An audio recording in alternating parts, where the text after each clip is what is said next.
Sound check. Ayun, malakas si 8K. So, mas malakas si 8K, mas mababa din yung ibaba natin. Yo, what's up mga ka-Objective Lights and Sound? So, here I go again. Ayan, sa ating tutorial. Ayan, meron tayong isang viewer naman na ang concern niya is tungkol sa feedback ng ating mga speaker. So, paano daw ito tatanggalin? So, yung tanong niya exactly is ganito. So, eto yung tanong ni Sir Johnny Sansolis. Ayan, sabi niya, Idol, paki-tutorial nga ang EQ. Ipadaan mo ang microphone kung paano mag-adjust na walang feedback. Ayan. So, ito na nga guys. Ito yung kadalasang problema ng mga beginner. At problema ko rin ito dati. Yung pagtanggal ng feedback ng microphone sa ating mga speakers. Ayan. So, yung tanong niya is, paano mag-adjust dito sa ating equalizer? Yan, sakto-sakto sir. Kasi yung equalizer ko talaga is ginagamit ko pang tanggal lang talaga ng feedback. Hindi siya pang adjust ng any frequency ng adjustment sa subwoofer or sa mid-high. Hindi. Ginagamit ko talaga siya pang mid-high talaga. I mean, pang feedback. Ayan. So, tinatanggal kong feedback gamit ang equalizer. And mas maganda sir kung naka 231 ka or yung 31 band equalizer. Ayan. So, before mag-start tayo sir is ano ba talaga yung feedback? So, yung feedback is yung lumalabas na audio output. Parang redundant. So, yung lumalabas na music or ng sound galing sa speaker is napipick up ng microphone and then naglo-looping na. Kaya yung parang mataas na natunog yung Wow! Yun yung feedback. Yun yung cause ng feedback. Yung from speaker, napipick up ng ating microphone and then so on so forth. Naglo-looping na. So, yun yung feedback. So, tuturuan kita sir kung paano mag-adjust sa equalizer. So, yung sa equalizer sir is wala siyang perfect or wala siyang parang tawag na to yung pattern yan. Wala siyang exact pattern na mag-adjust sa ating equalizer na pangtanggal ng feedback. Kasi magdedepende yan sa laki ng area ng iyong pinag-eventan or sa loob ng bahay. Ayan. So, nag-iiba talaga yung pattern ng equalizer natin depende sa area at sa lakas ng ating sa gain stage ng ating microphone. So, okay. So, start na tayo. Let's go! Ayan sir, so sa mixer, sinadya kong iset ng mga almost 2 o'clock na ata yung gain ko. Ayan, tapos naka-flat lang tayo sir, naka-flat. So, alisin muna natin itong effects. Ayan, naka-center yung panning natin. Ayan. So, sinadya ko yung gain natin na mataas. Kasi yung unang maririnig mo is meron talagang feedback. So, palabasin natin yung feedback. Okay? Tapos, after nun is mag-a-adjust tayo dahan-dahan sa ating equalizer. Okay? Tapos, yung distansya ng microphone, sir. Siguro mga 1.5 meter lang to. Okay? So, start na tayo. Let's go. Sound check. Sound check. Testing check. Sound. Sound. Sound.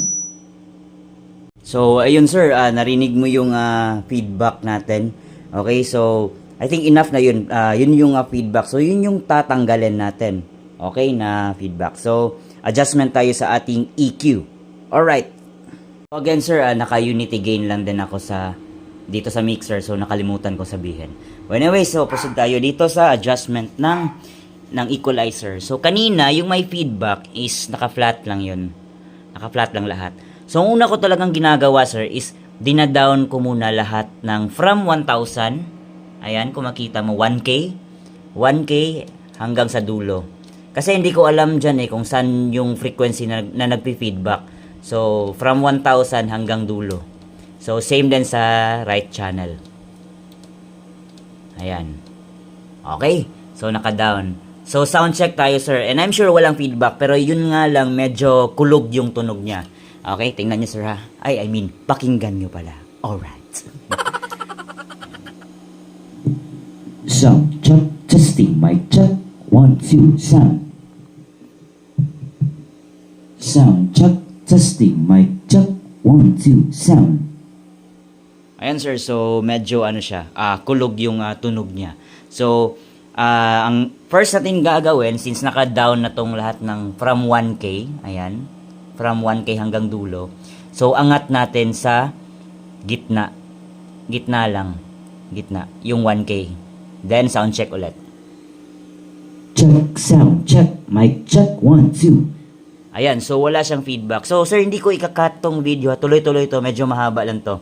Okay, para baka sabihin ng iba, dinadaya. So, hindi ko ikakat to. Tuloy-tuloy. So, next is 1.25K. Ayan. So, nakaangat. Check ulit. Oops. Sound check, testing, mic check, 1, 2. Walang feedback. So, walang feedback si 1.25K. Si 1.6K na naman. Ayan. Sound check, testing, mic check, 1, 2. Yan. So, walang feedback. Si 2K na naman. Okay? Sound check, testing, mic check, 1, 2, sound.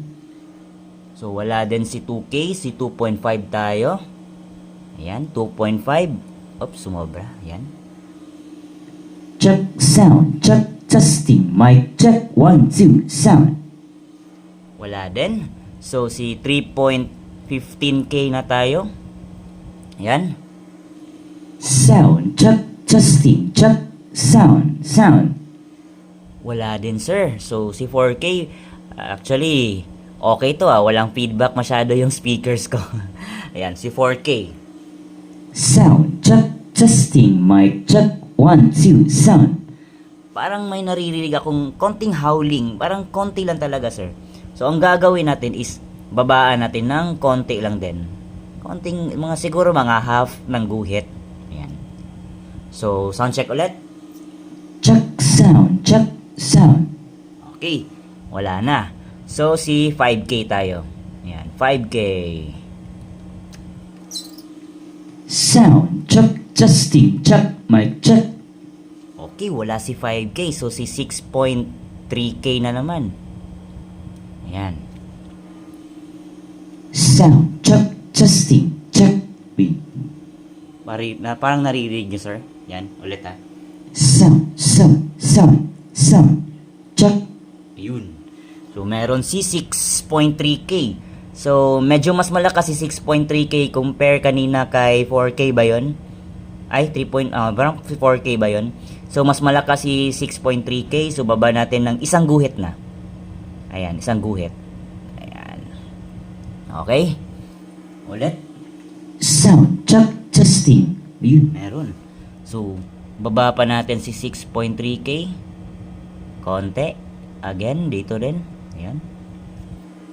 Sound check, testing, check, check, check, check. So, medyo nawawala na ng konti. So, baba pa natin ng konti pa rin. 6.3K. Ayan. Sound check, testing, check, check. Uy, wala na. So, si 8K na tayo, sir. 8K. Yan. Sound check. Uy, ayun. Malakas si 8K. So, mas malakas si 8K, mas mababa din yung ibaba natin. Yan. Again, ulit. Sound check, testing. Medyo konti na lang. So, baba pa natin konti si 8K. Again pa, baba pa natin. Yan. Sound check. Uy, meron talaga si 8K. So, baba pa natin. Di baling maubos to, sir. Ayan. Sound check. Yun, malakas talaga si 8K, guys. So, off na lang natin. Ayan. Sound check, testing, check, check. Yun, wala. So, si 8K yung malakas. Okay? So, si 10K. Lagay natin sa gitna. Sound check, testing, check. Okay, parang meron din si 10K. Pero mas malakas si 8K, di ba? So, gawin na lang nating half. Diretso half. Ayan. Sound check, testing. So, pero parang ano na lang siya, sir. Medyo parang konti lang. Okay? 10K. Yan. Sound check, testing, check. Yun. Lumabas. Malakas na kasi yung boses ko rin talaga, sir. Yan. Sound check, testing, mic check, 1, 2, sound. Okay, wala na. So, angat natin si 12.5K. So, walang cut to, sir. Walang cut. Yan. Sound check, testing, mic check, 1, 2, sound check. So, walang feedback si 12.5K. So, si 16K na tayo. Yan. Sound check. Uy, meron konti. Pero mahina lang. So, lagyan natin ng yung mga 1.5 guhit. Ayan. Sound check. Testing. Yun. Wala na. So, yung last na lang guys, si 20K. Ayan, manipis na to eh. O, try natin. Sound check. Testing. Check. Hello, sound. Ayan, so wala na siyang feedback, sir. Okay? So, eto na yung naging settings natin. So, ito yung naging settings na natin, sir. From, I think, 20 Hz hanggang sa 3.5 ata tayo. Walang adjustment. Nagsimula tayo mag-adjust sa 4K na. Konti, yung binaba ng 4K. Tapos si 5K, parang mas konti kay 5K kasi mas malakas si 4K kanina. Tapos si 6.3K, mas malakas sa kanilang dalawa. Kaya mas malaki yung binaba natin. At siya si 8K. Si 8K yung pinakamalakas mag-feedback. So siya yung parang naka-off na ata to eh. Wala na si 8K. Tapos si 10K, mga 2 guhit na lang yung natira. Ayan. So si 12.5, wala siyang feedback.